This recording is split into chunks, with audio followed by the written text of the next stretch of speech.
Hello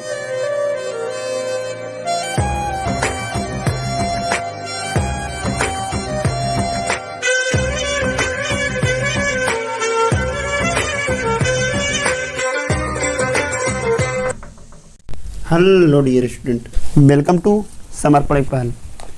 आज हम लोग पढ़ेंगे कक्षा 12 फिजिक्स का एक बहुत ही ब्यूटीफुल सा चैप्टर करंट इलेक्ट्रिसिटी, जो कि हमारे बुक का चैप्टर नंबर 3 है।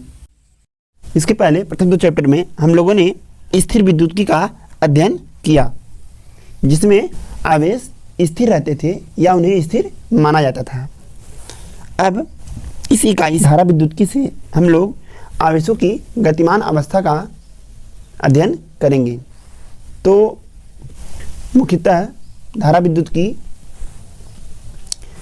एक निश्चित वेग से गतिमान आवेशों का अध्ययन है, अर्थात एक समान वेग से गतिमान आवेशों के अध्ययन को धारा विद्युत की कहते हैं। तो इसको हम लिख लेते हैं।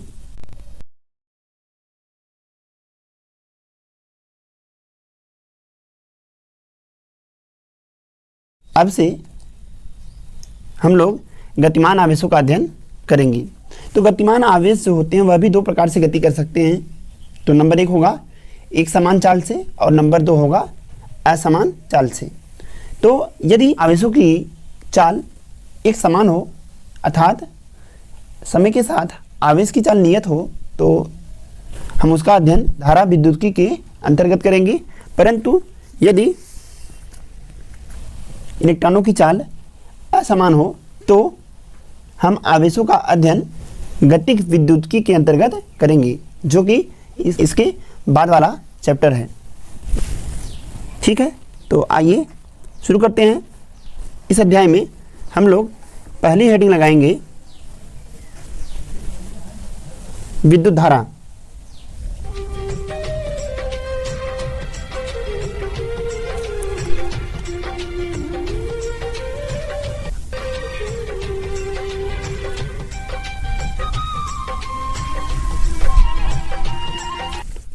तो किसी तार के अनुप्रस्थ काट क्षेत्रफल से प्रवाहित होने वाली धारा और उसमें लगे समय के अनुपात को विद्युत धारा कहते हैं। दूसरे शब्दों में, किसी तार के अनुप्रस्थ काट क्षेत्रफल से आवेश प्रवाह की दर को विद्युत धारा कहते हैं।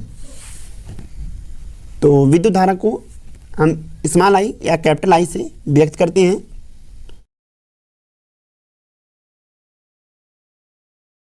यदि समय के साथ आवेश का प्रवाह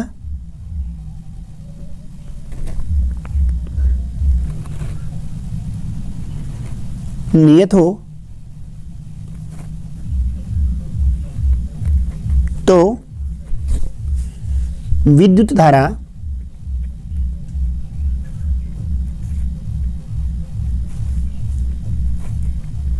I बराबर हो जाएगा Q/T, जहां Q विद्युत आवेश तथा T आवेश प्रवाह में लगा समय है। आगे देखिए डियर स्टूडेंट, यदि समय के साथ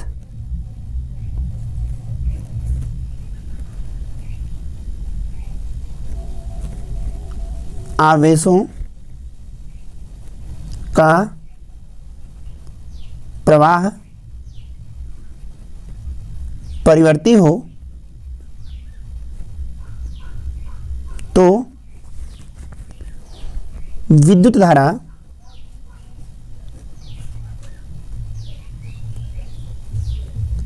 I बराबर हो जाएगा limit delta t tends to 0 delta Q upon delta T बराबर हो जाएगा dQ अपान dt। तो यहाँ से यदि हम तो होगा I बराबर dQ अपान dt। अगर इसे आगे सॉल्व करेंगे तो dQ बराबर हो जाएगा I dt।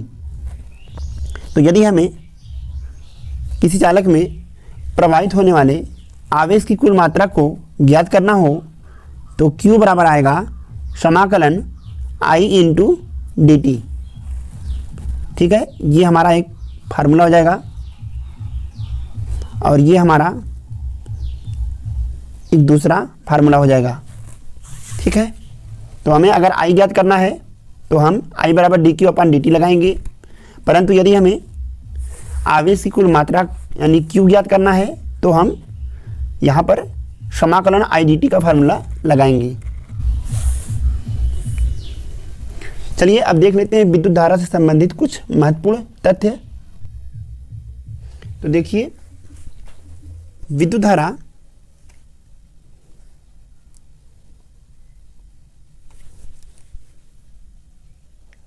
यहां लिखेंगे विद्युत धारा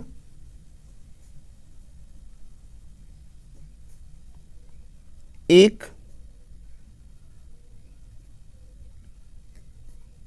प्रदिश राशि है। ठीक है, तो हम इसको चित्र के माध्यम से समझते हैं। इसको समझने के लिए हमने एक एग्जांपल लिया। मान लीजिए यहाँ से 3 एम्पीयर की धारा आ रही है और इधर से 4 एम्पीयर की धारा आ रही है।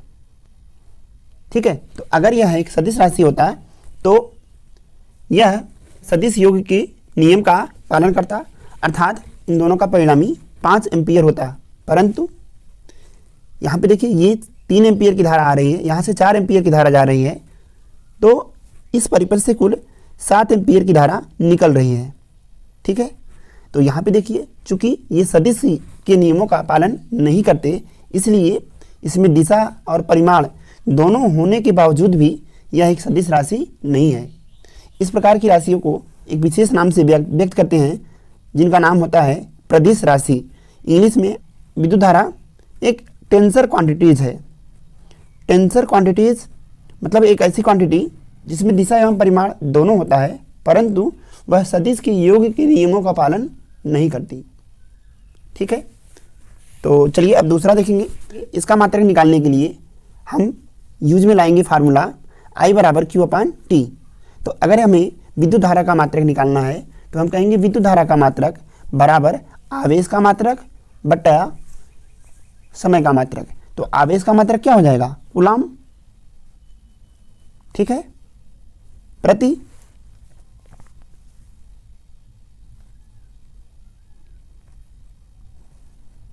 समय का मात्रक क्या होगा? सेकंड। तो इस प्रकार विद्युत धारा का मात्रक कूलम प्रति सेकंड या एम्पियर होता है। ठीक है, एम्पियर एक वैज्ञानिक का नाम है जिनके नियमों का अध्ययन हम आगे आने वाले अध्यायों में करेंगे। तो उन्हीं के नाम पर, उन्हीं के याद में या कहिए सम्मान में विद्युत धारा का मात्रक एम्पियर रखा गया है। ठीक है, अगला पॉइंट बनेगा सीजीएस पद्धति में इसका मात्रक बायोट मतलब BIOT होता है। ठीक है, इसको शॉर्ट में BI से दिखाते हैं। तो यहां लिखेंगे 1 एम्पियर बराबर 1/10 BI। ठीक है, इसको बायोट पढ़ते हैं।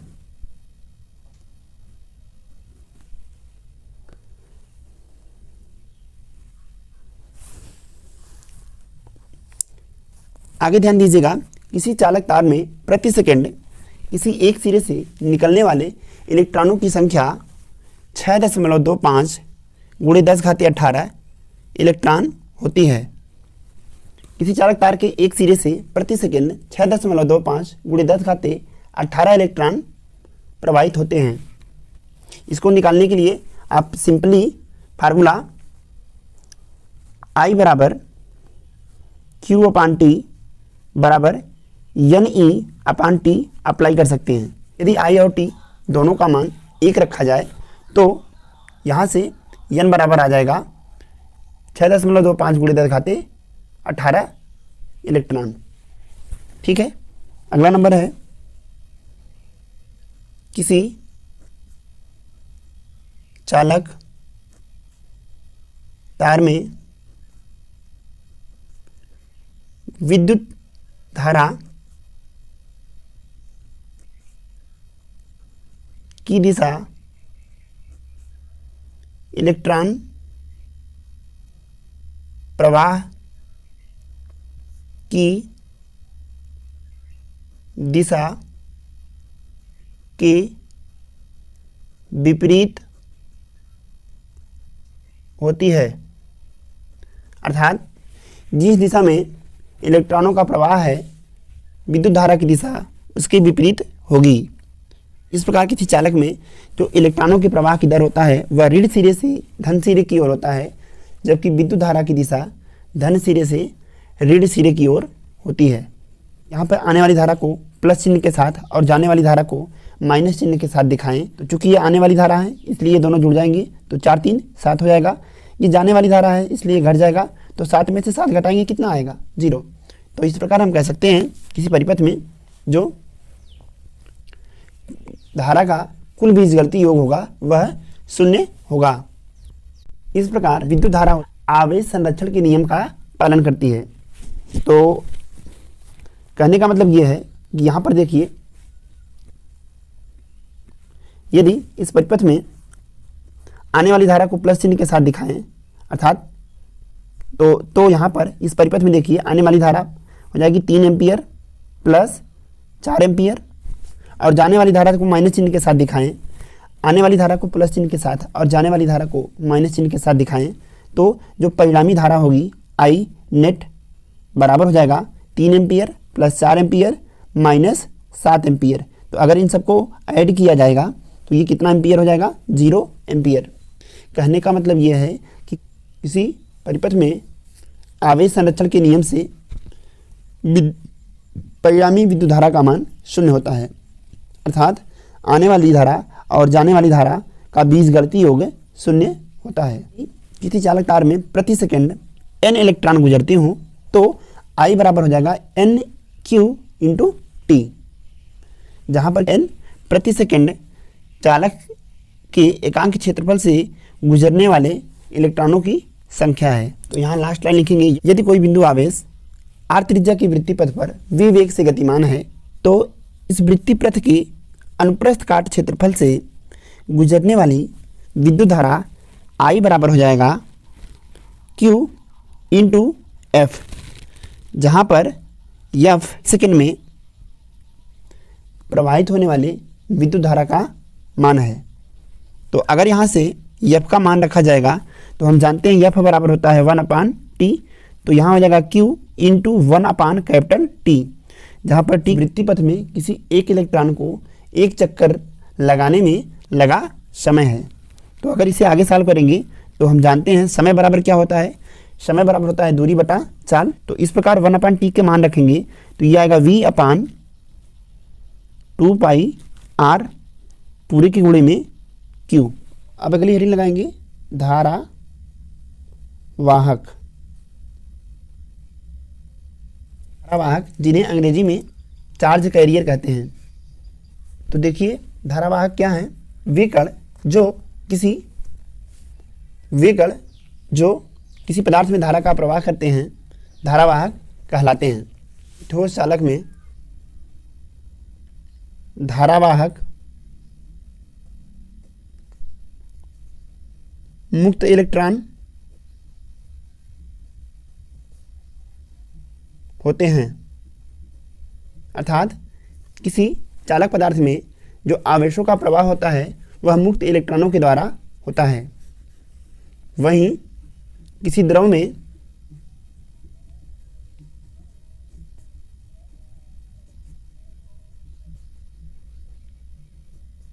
धारावाहक धनात्मक व ऋणात्मक आयन होते हैं।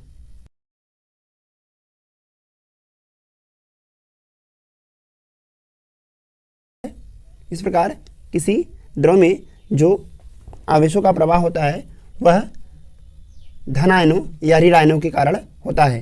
किसी गैस में धारावाहक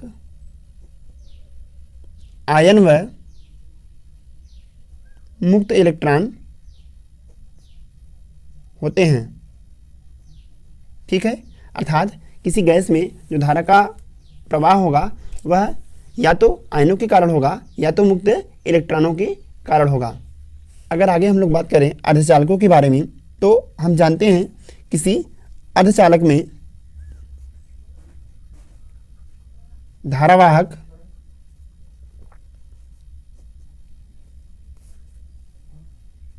होल,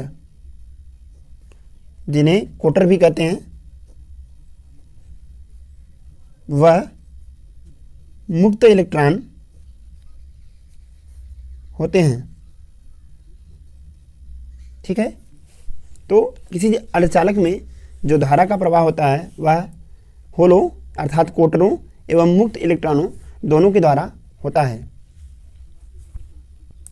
अब इसके बाद हम लोग पढ़ेंगे धारा के प्रकार। अगली हेडिंग है विद्युत धारा के प्रकार।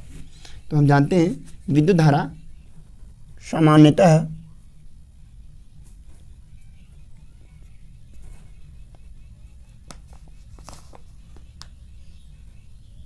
दो प्रकार की होती है। तो नंबर 1 आएगा प्रत्यावर्ती धारा। ठीक है, क्या लिखेंगे? प्रत्यावर्ती धारा की डिफिनेशन में लिखेंगे